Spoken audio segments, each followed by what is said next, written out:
Hey, it's Rebecca. So I've always loved movies. My mom gave me that. I would go with her when preschool to see movies in the theater and watch movies on TV and that kind of thing. I loved movies. Well, when I was very little, I made the mistake of watching The Blob. I don't know, it's a horror movie. It's got Steve McQueen in it. The remake is horrifying too. But it's basically about a giant amoeba that goes squirming around and, dissolves people and digests them.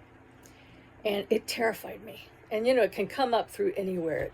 And when I was a little kid, after I saw that movie, I was absolutely certain that the blob was going to come squeezing up through the vent in the floor.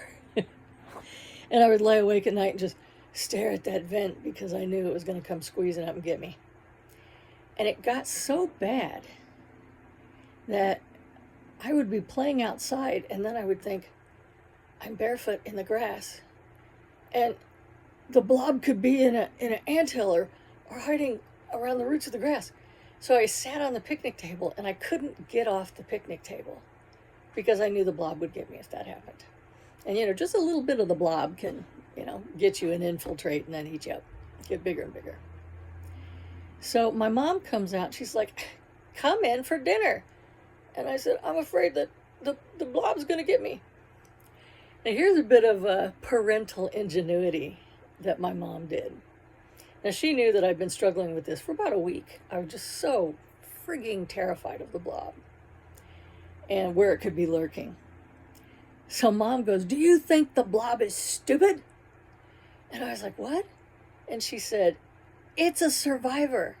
Where did it land in the movie? It landed in California. California doesn't have winter. The blob can't take the cold. It freezes. It kills it. The blob would never come to Indiana. Never. So it's not going to be here. And I thought about that and I thought, well, that's logical. And I hopped off the picnic table and went into dinner.